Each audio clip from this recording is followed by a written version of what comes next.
Hello, everyone. I'm very happy to see you all here and very happy to host today's event, which is part of FestivalYA put together by călătorie.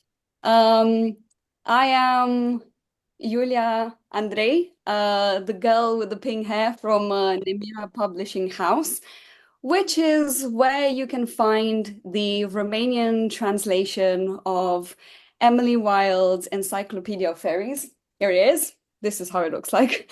And I am really, really thrilled that for the next hour, we're going to be able to chat all about this book with the author herself, Heather Fawcett, which I welcome and thank for being with us. Thank you so much for having me. I'm so happy to be here.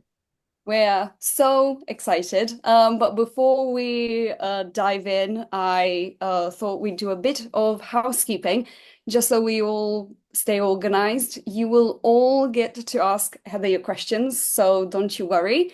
But to do that, you will need to raise your hand either through the Zoom buttons or by actually raising your hand when you open your camera so that I can see you. If you cannot do that or don't feel comfortable doing that, you can ask your questions in the chat and I will read them out for you. And when the live streaming happens, we'll also be able to get questions from there. Um, and to get the ball rolling, and to sort of break the ice, I'll ask some questions of my own first, but I need to check in here with my co-host and check if things are working or not, and if we They should are not proceed. working. It's like today has been a day of technical issues.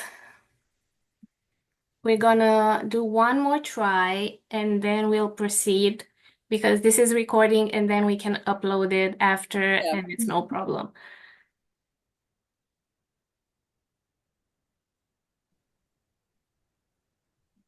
But we'll see.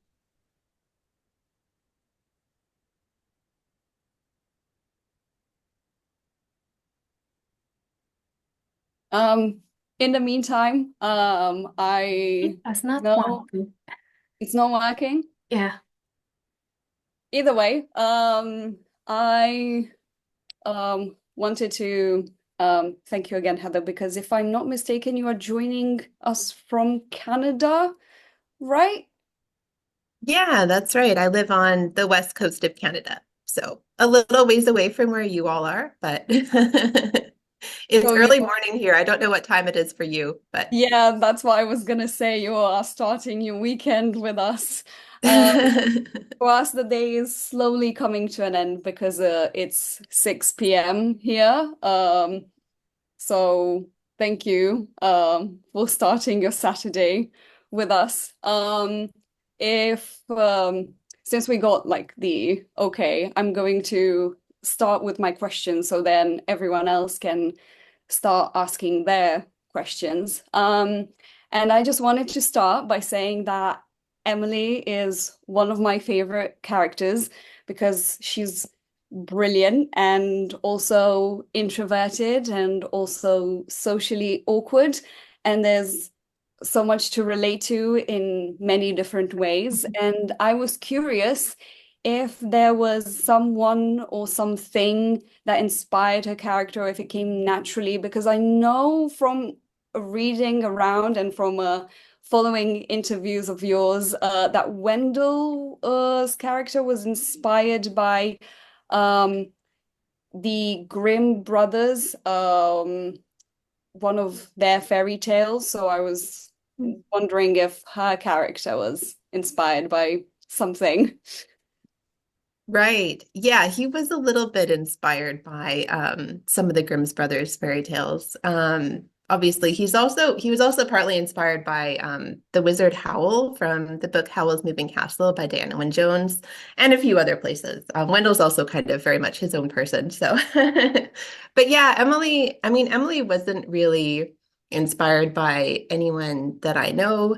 or any specific character. She was, I mean, she was kind of inspired by a handful of professors that I have had at university. I think that type of academic setting is just, it's a type of career that attracts people like Emily, people who are very expert in a particular subject, but not necessarily so strong on the social side of things.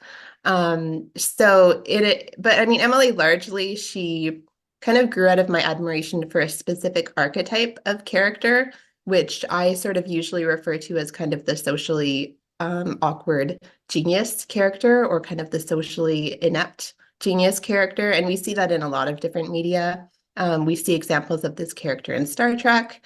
I think that the character of Sherlock in the BBC TV production of the Sherlock Holmes series is also another good example of that character. We often see that character represented in men. And so I thought it would be really interesting to see a woman character kind of have those qualities, because we just don't see that as often. And so, yeah, that's kind of where Emily began. Her name, actually, she was inspired by like an actual folklorist.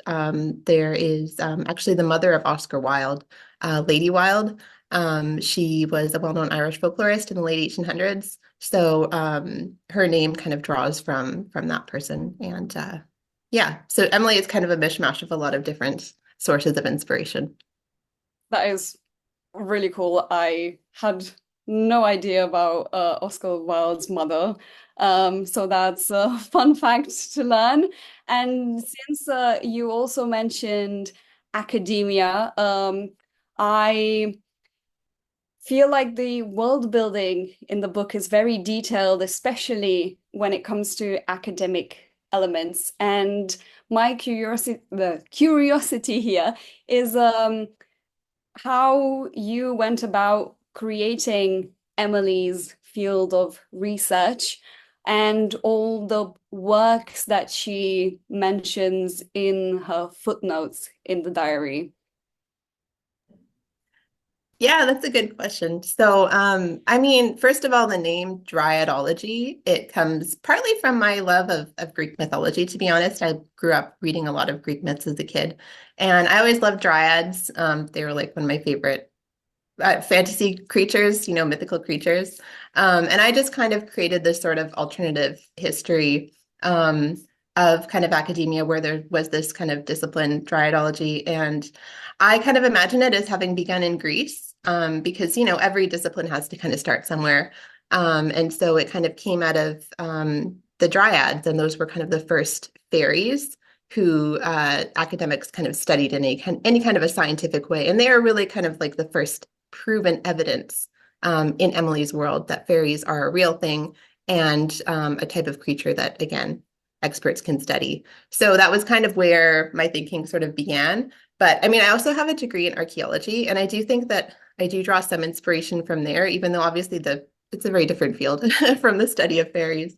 But I mean, archaeology, like Dryadology, it involves a lot of field work, a lot of kind of going off into the wilderness. A lot of times there is some city-based archaeology, but the kind of archaeology that I'm familiar with, especially in Canada, you're in the wilderness a lot of the times.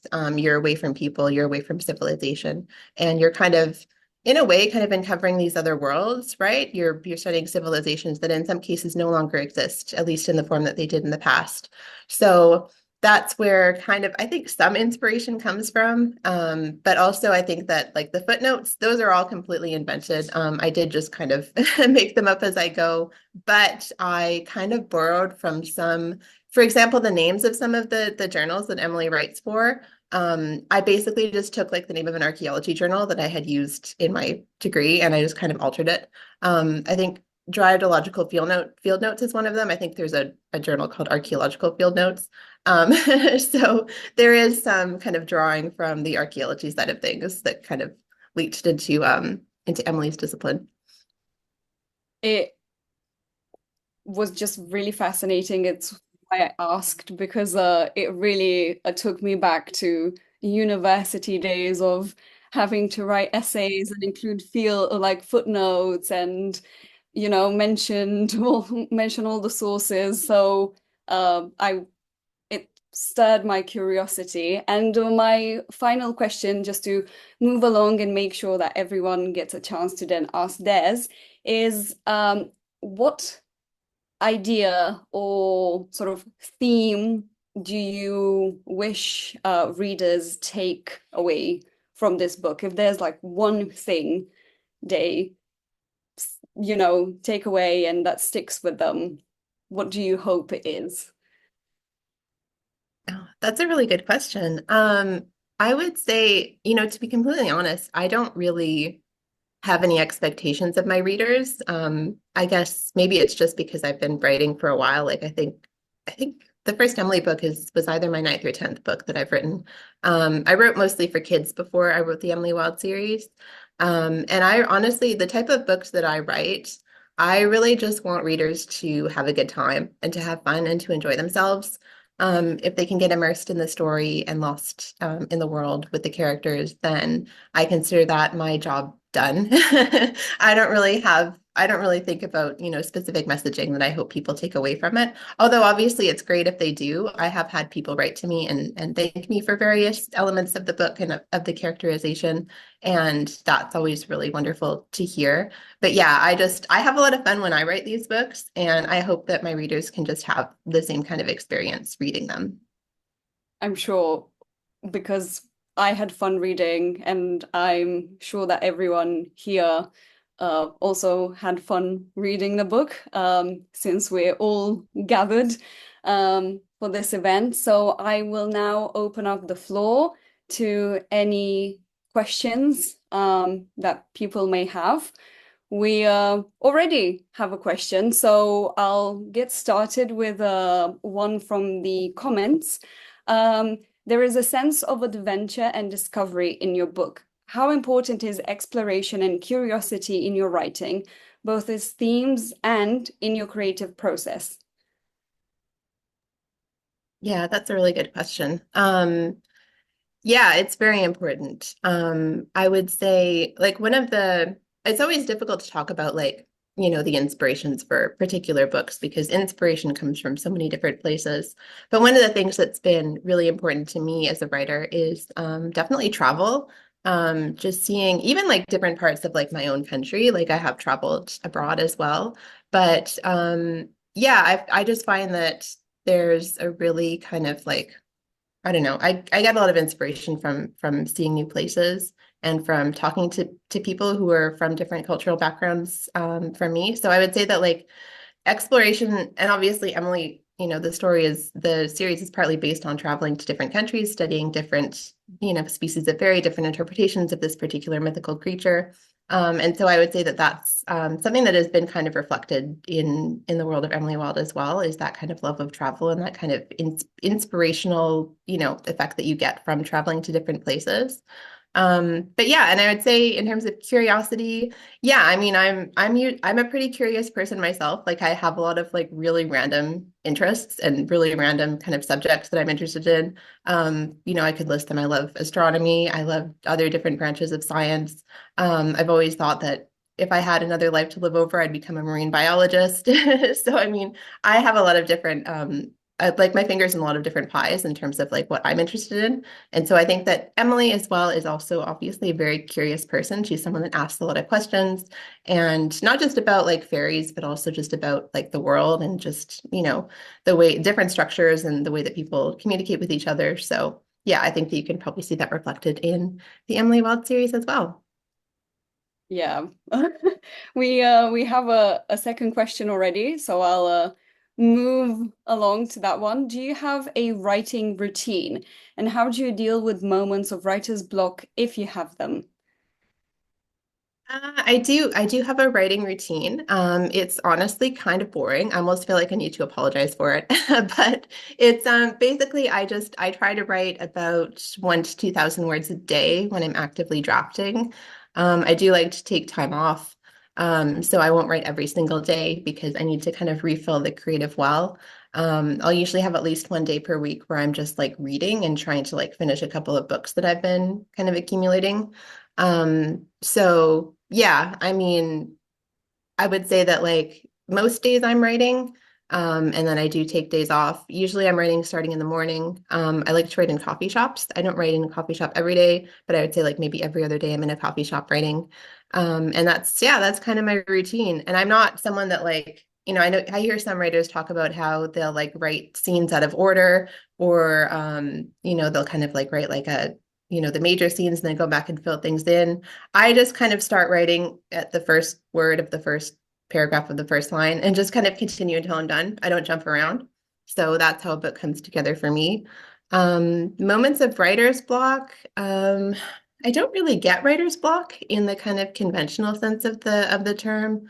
For me, if I'm feeling like, I would say the closest feeling that I have to that is like feeling a lack of excitement or enthusiasm for a project. And if that's the case, if I'm having that feeling, then for me, that's usually a sign that something has gone wrong with the story. Either that's not the story that I need to be working on right now, and there's another one that I should be focusing on, or I've written myself into a corner somehow, and I need to kind of stop and reassess and figure out where the story has gone wrong, because I should always feel enthusiastic and excited about a book that I'm working on.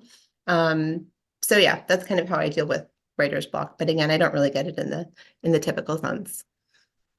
I think that's really lovely because I've never sort of heard about writer's block like that, but I think it's very important to always be enthusiastic about anything you're working on. So that's some beautiful like and useful tips. Oh, And good.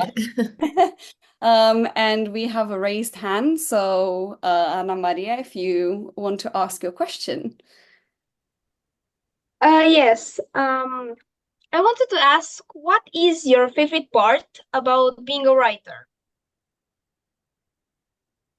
My favorite part about being a writer. Oh, there are so many good parts about being a writer. Honestly, it's a really great career, and I feel lucky every day. Like, I'm a full-time writer, and I feel lucky every day that I get to, spend my days writing about fairies and, researching fantasy novels and folklore. So yeah, I don't know. I would say, I mean, I'm a fantasy author, and one of my favorite parts is world building.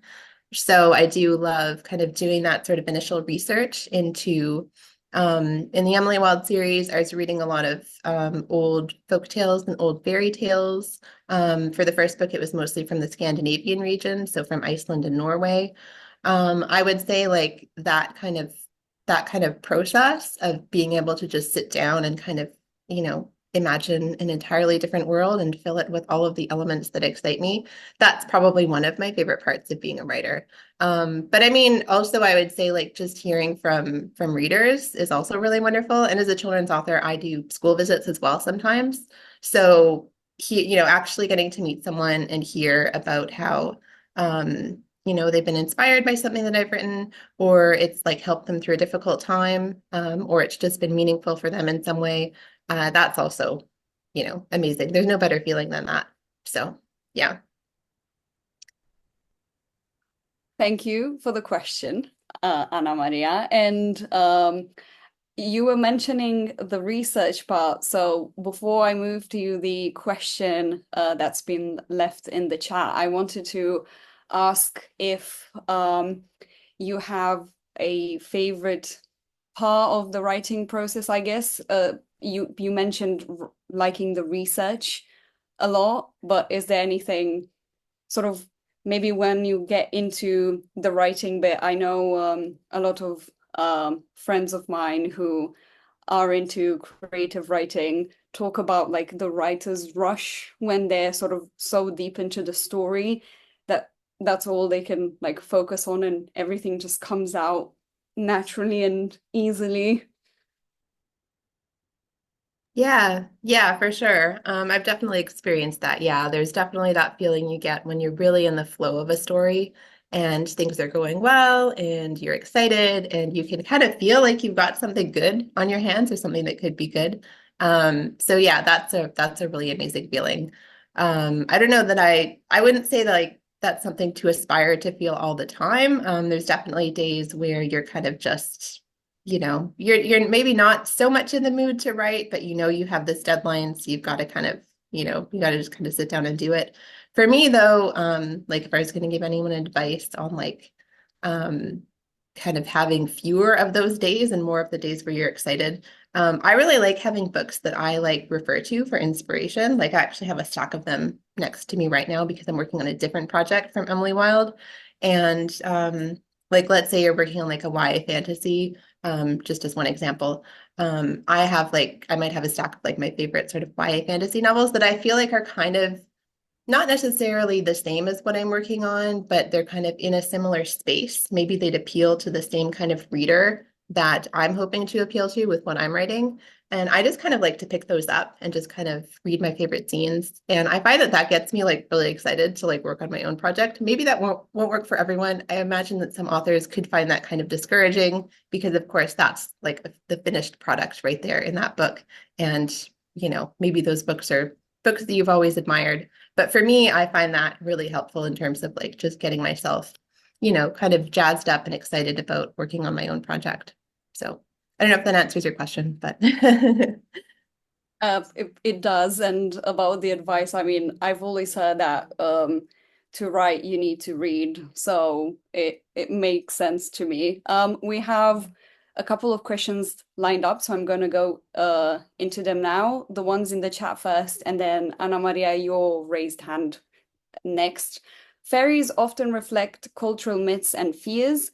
What aspects of folklore fascinated you the most when building the Fae world in the novel? And how did you ensure those creatures remained both enchanting but also dangerous?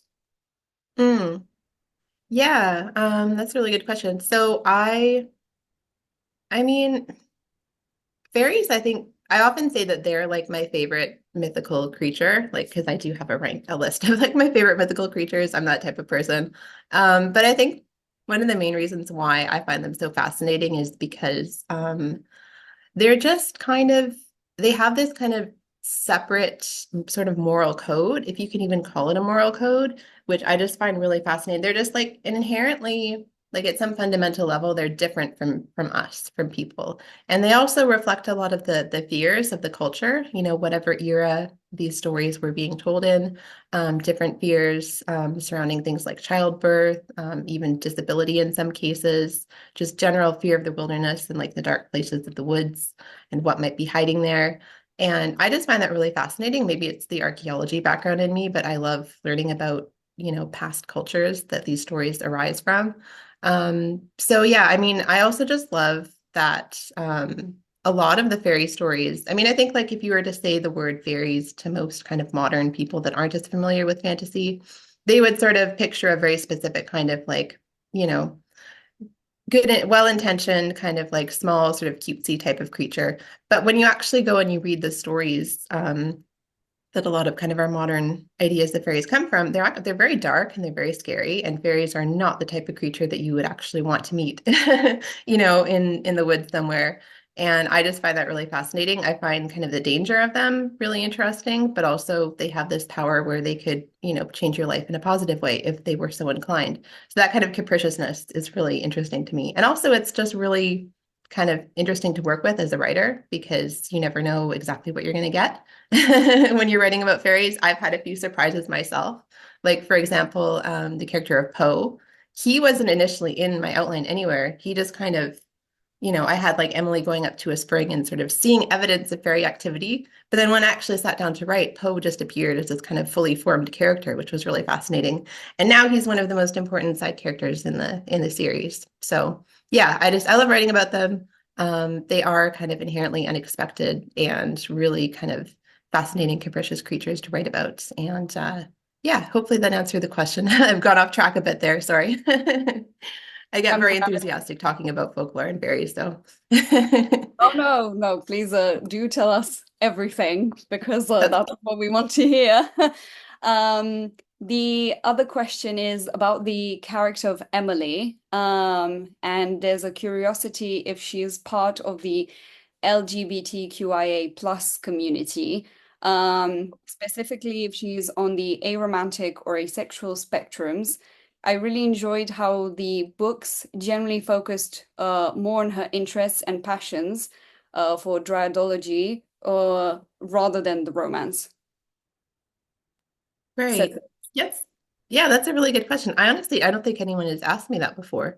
I didn't really have, I think that Emily is a difficult character to talk about a little bit because she doesn't really know herself very well. She doesn't really spend much time thinking about her kind of any kind of internality or, like who she is or, what she's feeling. She's very sort of focused on, her passion in life, which is, of course, very folklore. So I don't really know what her sexual orientation is. I think she certainly could be part of the aromantic or I would say maybe, yeah, part of the asexual community. And of course, if readers want to interpret her that way, that's wonderful. They're welcome to do so. I personally just didn't put a label on her when I was writing her. I apologize if that's an unsatisfying answer, but I just didn't. She's just that type of character that, again, she doesn't really know who she is. And the series as a whole is kind of, I sort of view it as Emily kind of learning about herself and coming to terms with who she is as a person because she's different from other people and she's always felt like she was different from other people. And so it's kind of about her journey and kind of, coming to terms with that essentially. So yeah, I really appreciate the comment about how you enjoyed the dryadology focus more than the romance aspect. I've definitely heard that from some other readers as well. It's funny because quite often the Emily Wilde series, I see people categorizing it as romantasy, which I personally, I love romantasy. I think it's great, but I don't really see Emily Wilde as being a romantasy series myself. I think it is more on the fantasy side of things. So yeah, I appreciate the reader picking that up. That's great. And Anna Maria, you had a question. Yes, I wanted to ask, since you said that you have like a stack of books next to you right now, I wanted to ask which are some of your favorite books and maybe some books with a similar vibe to Emily Wilde. Oh, that's a good question. Yeah, I mean, so Emily Wilde was inspired by there's kind of like two literary touchstones for the series. One of them is an actual encyclopedia, which is an Encyclopedia of Fairies, which was written by a folklorist called Catherine Briggs. And the other one was actually Jonathan Strange and Mr. Norrell, by Susanna Clarke. And I would say that is kind of a similar vibe to the Emily Wilde series. And so yeah, I would say I would say also like many of Diana Wynne Jones's books. I mentioned Howl's Moving Castle before, but I also love the other books in the series. So like The House of Many Ways is another favorite of mine. And I was definitely rereading a lot of Diana Wynne Jones while I was writing the Emily Wilde series. And I'd also say like probably some of the older fantasy series as well. Like when I was a kid, one of my favorites series was the Earthsea series by Ursula K. Le Guin. So I think that kind of I don't know, kind of like adventure, kind of journey type of story, that definitely has a similar kind of vibe to the Emily Wilde series. And yeah, I would say that those are a few. But I mean, I'm also a huge like Tolkien fan, and so I think that sometimes my kind of Lord of the Rings fandom kind of passion for that, particular world kind of leaks into a lot of what I write in different ways. But yeah, those are the main ones. I would say mainly Jonathan Strange and Mr. Norrell is probably, that was the one that I was sort of inspired by the most. Oh, and another question. Andrea? Hi. You said that one of your interests is astrology, and I was wondering what sun sign do you associate with Emily and Wendell? What sun sign? Well, so Emily is a Leo, I believe. Yeah, she's a Leo. I don't know if I've ever included her birthday. That's probably just in my headcanon. Wendell, I'm a Virgo myself. Wendell is also Virgo. Which maybe might surprise some people, but maybe not. He is very much he's very tidy, he's very clean, obviously. He likes things in his house to be organized. So I think you can see that coming out in his character as well. But I don't usually think about the sun signs of my characters when I'm writing. Although I do find that sometimes afterwards when I learn them, I'm like, oh, that actually fits. That's interesting.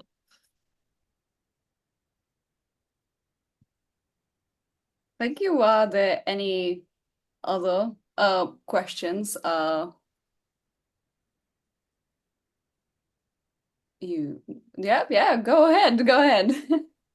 I didn't find the button to react. It's I was fine. wondering if you think about trying another genre of books like thrillers or contemporary or even romance.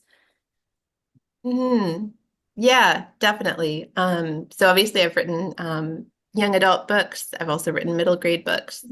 I wrote a couple of contemporary middle grade books. So set in our world in Canada, actually. But yeah, I love sci-fi. I would actually love to write like a sci-fi, like a space opera type of book one day. I love like Becky Chambers is one of my favorite sci-fi authors. She wrote The Long Way to a Small Angry Planet. It's the title in English. She's really amazing. I'd love to write something kind of like cozy, epic sci-fi, if that's a thing that can go together. But yeah, I also like horror. So yeah, I've also got like kind of a horror concept in the back of my mind, but I just haven't had time to work on it yet. So hopefully one day. Okay, there's questions in the chat, so I will get to everyone in order. Emily's work on her encyclopedia is a driving force in the story. Do you see parallels between her dedication to cataloging fairies and the creative process of writing a novel? Ooh, yeah, definitely. Definitely, I would say that there's parallels there. Yeah. Um, I mean, Emily's project is obviously academic in nature, so she's more on the research side of things. And I mean, I don't normally put footnotes in my books when I'm writing, so there's a different process there. But yeah, for sure. I mean, and I think like a lot of writers, Emily, and like a lot of creative people in general. Emily is often the type of person to really neglect anything that isn't whatever project she's working on. And I've definitely had that experience myself sometimes. It's not a very healthy thing to do. Obviously, we all need balance in our lives. We can't just kind of lose ourselves in whatever project we're excited about. But yeah, definitely there's that kind of almost workaholic aspect to Emily that I definitely see in a lot of the other creatives that I know when it comes to putting together a novel, which is a huge undertaking, obviously, just as large as writing an encyclopedia. So,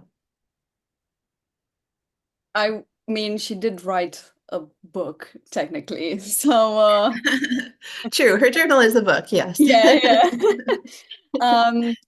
Another question from Julia is, would you survive past page 5 in any of your favorite books? I'm That's guessing great. that you like horror and sci-fi and Oh, I don't know. I like to think so. I mean, most of my favorite books are fantasy, and I like to think that the fact that I've been a lifelong fantasy reader would hopefully equip me to survive past at least page 5.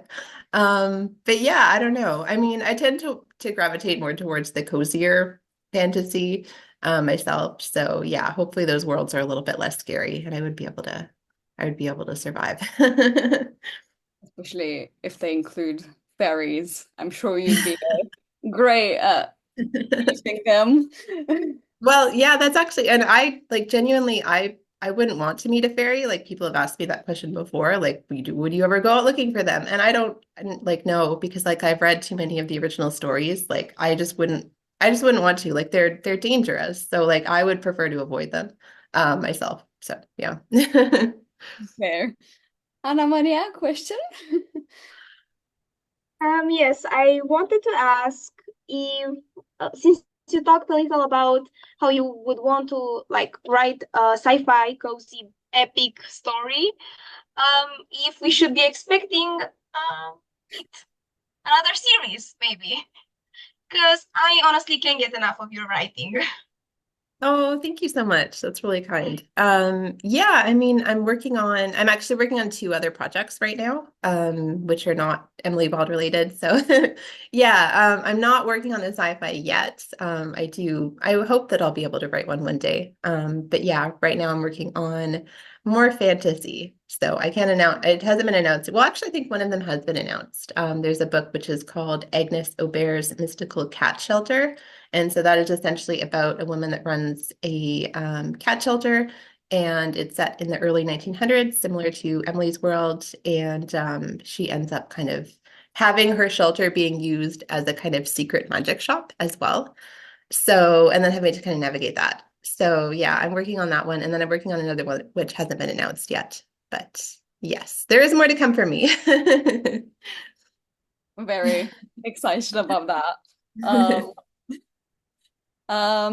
Another question is about Wendell, who is quite the contrast to Emily. And the actual question is, how did you approach writing the dynamic, especially since it combines tension and humor? Yeah, that's a good question. So Wendell basically, Wendell kind of grew out of, sorry, my cat's meowing at me. I'll try not to be distracted. Wendell basically grew out of Emily's character. So I had the idea for Emily first, and then I kind of had to sit and think, okay, well, what would be a really interesting foil for Emily? Like what type of character traits would make for a lot of basically tension and a lot of interesting arguments and banter, because I love writing banter more than anything. So Wendell basically was kind of envisioned as like Emily's opposite, but he had to be like a complementary opposite. Like you can't just throw, two characters together and just give them opposite personality traits and expect them to kind of gel together well. You kind of have to think about, like how do Wendell's strengths and weaknesses balance Emily's strengths and weaknesses. Of course, Emily, for example, is terrible at the social side of things. Wendell, on the other hand, is extremely charismatic and charming and very good at kind of getting what he wants from people when he decides to. So that's just one example of how, even though they are opposites, they work together really effectively and they make a good team. So that was important to me to figure out. So yeah, Wendell he came from Emily basically. And what's the other part of the question? How did you approach writing their dynamic? Basically, just threw them together in a cottage. It's always helpful if you can like get your two characters into like a confined space of some sort where they can't really escape each other. So, a cottage in the middle of a Scandinavian country in the winter. Obviously, that's going to lead to a lot of interpersonal tension and a lot of fun banter. So that was my approach. The whole throw characters in a small space is one of like my favorite tropes. So I was very happy to see it in the book. And there's actually a question about tropes, about what's your least favorite trope, which is funny because about the favorite, but right, least favorite. Ooh. If it's my least favorite, I will say I'm not a huge fan of love triangles. I find that there's always a pairing that I root for more than the other one. And so I just find love triangles kind of inherently frustrating as a reader. I've actually written a love triangle before in one of my YA books, so I'm being a big hypocrite here. But anyway, they're not my favorite thing to read because I'm always just kind of bored during the scenes with the other love interest, and I just want to move on to the love interest that I like. So yeah, that's probably one of my least favorite tropes, at least as a reader. And favorite, I mean, I'm guessing the whole throw them in a tight space is one of them.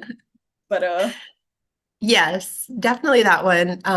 But yeah, I mean, I like the kind of I guess the sort of enemies to lovers dynamic. Or I think maybe like in the Emily and Wild series, it's a bit of a softer version of that. Emily and Wendell are friends, even if Emily doesn't really see him that way. They're kind of rivals at the same time. So I usually describe that as a frenemies to lovers romance. But yeah, I do like that dynamic. It's kind of it's just an inherently really good dynamic for creating tension. And of course, that's what makes romance interesting to read about. So yeah, it's a great trope. Marioka, you have a question. Yes, my question is more about balancing life as an author, because it seems now that it's a requirement for authors to be very present online as part of talking about their books and showing their books and talking to people, which it wasn't much of a requirement, like let's say 10 years ago.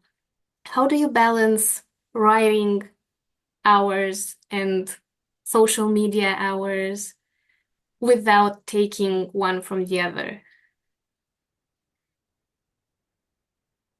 Yeah, that's a really good question. And that's, I think, something that a lot of authors struggle with.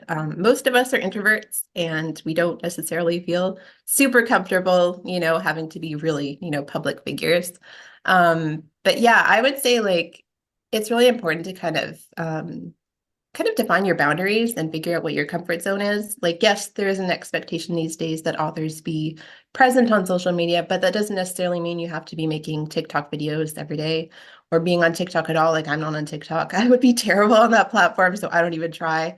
But like, if you can figure out like one or two platforms where you're reasonably comfortable and try to post there with like some amount of, regularity, not necessarily every day, but like every few days, then usually like, honestly, that's enough. Like, I genuinely don't believe that it really matters that much whether you're on social media in terms of whether or not your books sell and do well. Like, I've never been big on social media. I've always been probably an author that isn't as engaged there as other authors are. But like, I've still been able to like have success with my writing. Honestly, the most important thing is whether you've written a good story and if your publisher is willing to promote that book and put a decent amount of marketing muscle behind it. That's going to determine whether you succeed as a writer. So I think like just try not to worry too much about that side of things. It's a hard thing to like, advise someone who isn't super comfortable with that kind of aspect of the job. But yeah, just kind of find your comfort zone and just kind of remind yourself that at the end of the day, your career is not dependent on your social media presence. In most cases, anyway. Yeah, I mean, Suzanne Collins definitely isn't on social media and she's doing great. Yes, that's a very good point. We have a question from Cosmin who asks, are there other folklore creatures that fascinate you to the same level as fairies?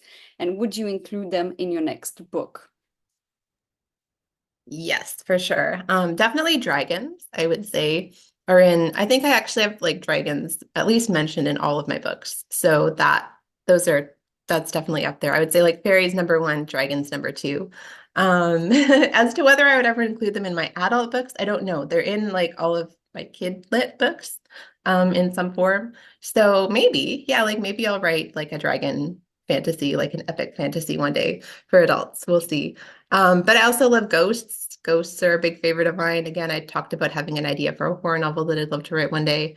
And I also love witches. Witches are great. So I think you should put all of these on a spaceship and, have that be your oh, sci-fi book. I love that. Yeah, and maybe there could be like a scientific explanation for these things. Oh, that's Yeah. amazing. There is a question from Julie about what should a writer who is yet to be published never do? Ooh, Give what should us they your never writing do? advice.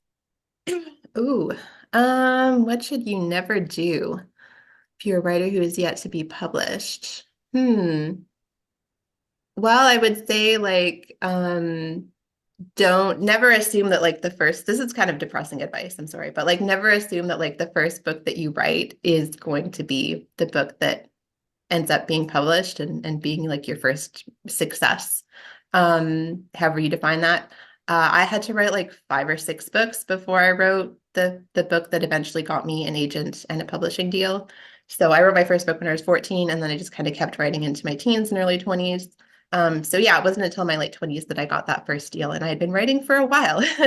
So I would say like, obviously everyone wants like that first book that they've written to be the one that gets them a publishing deal, but usually it's not. Usually you've got to kind of toil away for a few years and work on like a few different books before you write the one that, gets you where you want to be. So yeah, don't give up, but like also be realistic about like how long it can take to hone your craft, because it can take a while.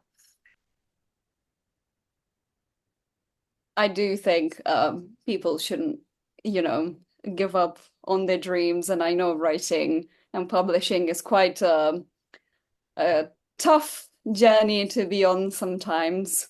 So yeah, not Yeah. losing hope. Don't lose hope. That's important. Yes. Yeah. There is a question from Joe, who asks, regarding fairy tales, have you ever researched East European folklore? And she continues to say it's regarding the Eastern European perspective on fairy tales and how different they are compared to Western folklore.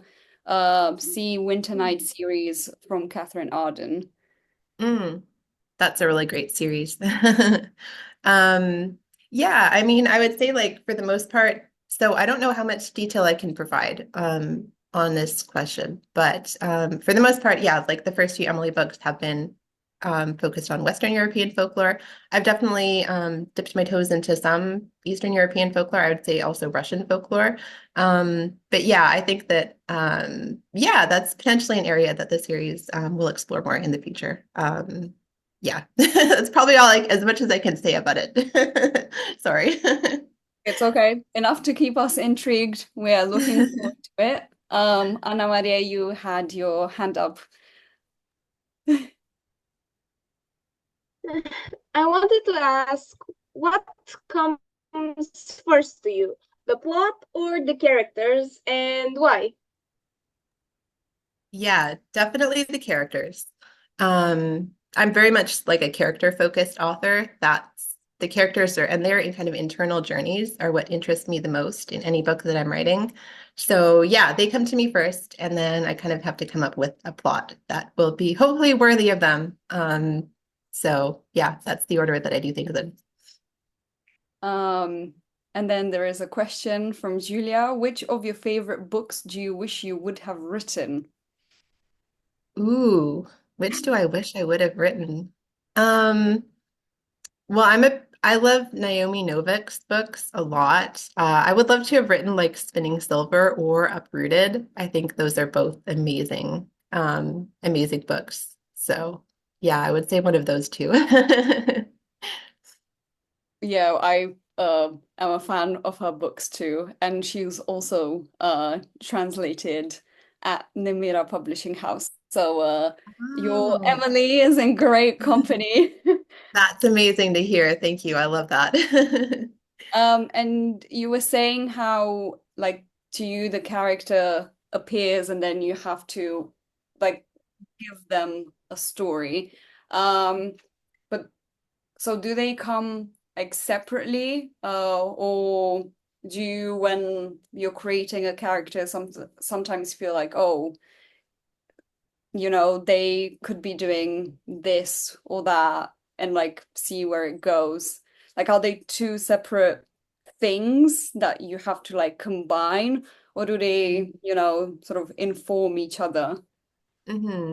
Yeah, that's a good question. I would say like usually the character comes to me, but like I also have a sense of like their goal at the same time, which of course is kind of like the driving force of the novel. So with Emily, I knew that she was a scholar of fairies. Like as soon as I came up with her character, that I knew that that was her role, and I knew that that was going to be her passion and the thing that motivated her. And so once you have that, the story is like a lot easier to kind of to fold into that, because the character's motivation and what they want, that should be the driving force, at least if you're writing like character driven stories as opposed to plot driven stories. And I always write character driven stories. So yeah, that basically it's kind of like the character then almost becomes kind of like the engine that kind of propels everything forward. I mean, it makes sense that it would start from a passion of the character. There is another question from Julia. How do you usually choose character names? Are they always inspired by real people, or do your characters sort of tell you their names? That's a good question. Yeah, I was thinking a bit about this recently. I wrote a newsletter about it. And yeah, my character names, they are like the main characters. They are quite important to me to kind of get right. Usually I like to pick names that will have like associations in my readers' minds. And sometimes that works and sometimes it doesn't, because like it depends on who your readers are. But like I talked a bit about Emily and, her name having been inspired by Lady Wilde. But also like her first name, when I think Emily, I think of like a literary, like sort of intellectual figures in history, like Emily Bronte, for example. So yeah, I mean, that's kind of what I'm going for, although again, we don't necessarily all have the same kind of cultural reference points. But yeah, I usually, they sometimes are inspired by real people, but also it's sometimes like the sound of the name. So like Wendell's name, I wanted Wendell's name to be basically like kind of silly, like to sound kind of silly, like Wendell Bamblebee. There's just something kind of like bouncy and funny about that name.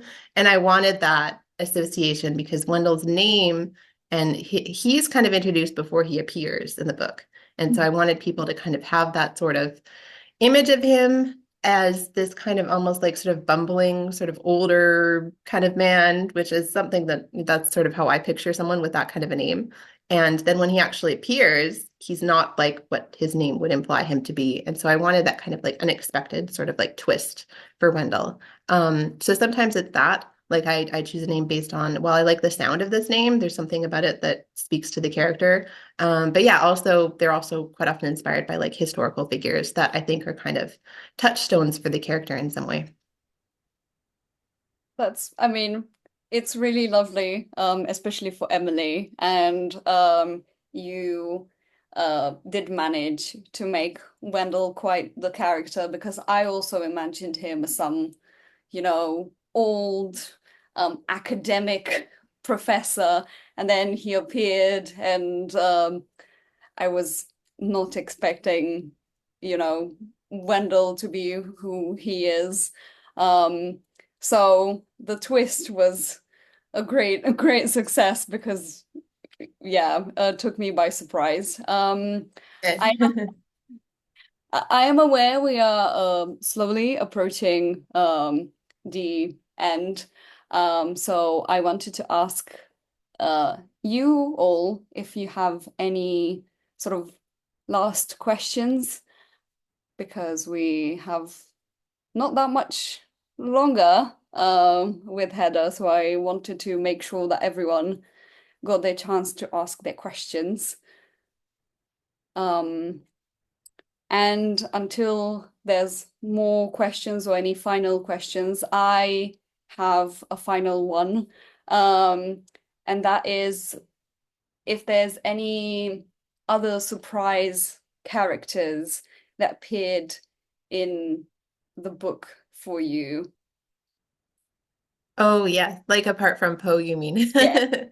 Yeah, I actually, Wendell's cat. I had no idea that Wendell had a cat when I started writing the book, but then in book one, I just was like, I don't know what scene it was.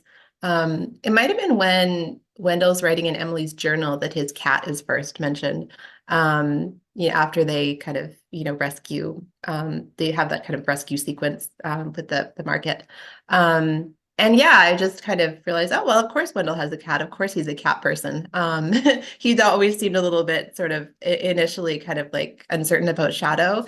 And so it just kind of made sense for his character. And then, of course, once I realized that I would get to write more books in the Emily Wilde series, because I didn't initially realize that, like the first book was purchased as a standalone with series potential. So like there's no guarantee that Emily Wilde would be a full series. But once I realized, oh, okay, I get to write another book, then I suddenly the question of like, who is Wendell's cat? What kind of a figure is this? What kind of a personality is she going to have? What kind of role will she play in the story? That became very important. So yeah, she also was a bit of an unexpected figure. We love her though, so Good. two questions. One from Julia, asking for fellow writer recommendations. Who else's book should we read? Ooh, who else's book should you read? I recently read a book called, I think it's Where the Dark Stands Still by A.B. Poranek, I think is her name. That one was quite good. There's also a book called by Kayla Cottingham, which came out a couple of months ago, which I did a blurb for. Practical Rules for Cursed Witches, which was really good. It was like a cozy kind of young adult novel with like, queer representation. It was just a very sort of inclusive, warm, kind of funny sort of fantasy adventure story. That one was quite good. Yeah, those are a few that I've been reading recently. I've also been reading some horror because of course it's like spooky season. So I've been reading The September House. I don't know if you have that book translated there. But I can't remember the author, but she's really good. And then also I read a book by T. Kingfisher recently called I think it was The Sorceress Comes to Call. It's her most recent fantasy, but like I would recommend all of T. Kingfisher. Actually, I love her fantasy books. I love Nettle and Bone was fantastic. A Wizard's Guide to Defensive Baking was amazing. So yeah, she's one of my favorite fantasy authors that's writing currently. And Kingfisher will be translated this year into Romanian. Also, Yay! Nemira, so again, great company for Emily. And Awesome.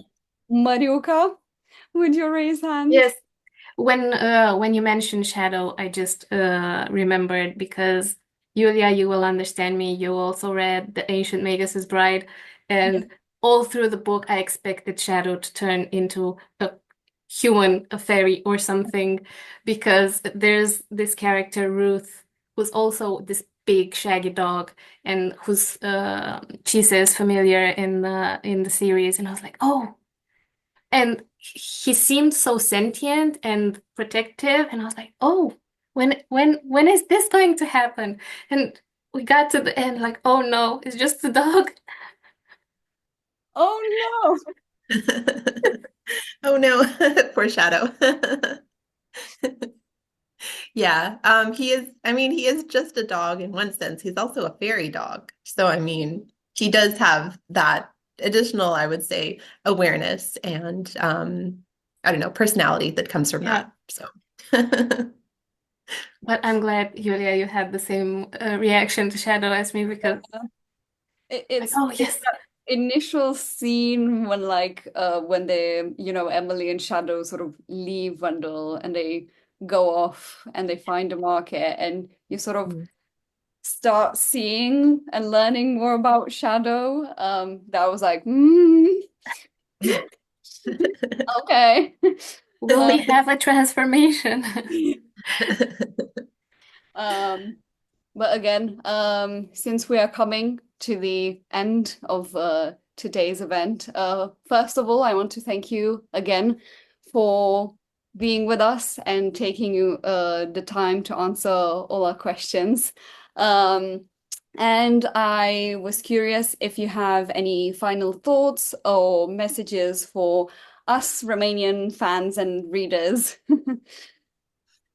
Yeah, I mean, first of all, I just want to say thank you so much for having me. And I'm so honored to have my book translated over there. It's been amazing to see, like, there have been a lot of different translations of the book, and most into languages that my books have never appeared in, including Romanian, which is so exciting. This is my first Romanian translation. So, yeah, I just want to say huge thank you to everyone who's reading the book and who has enjoyed it. And I hope the series continues to delight you. Thank you for being with us and for, answering all the questions. Thank you so Yeah, much. and thank you for the wonderful questions. And well, we are at an end. Have a nice evening and morning slash midday. And we will see you in the next FestivalYA. And maybe, who knows, we will see also Heather with a new Emily Wilde book for us to ask about. Goodbye, everyone.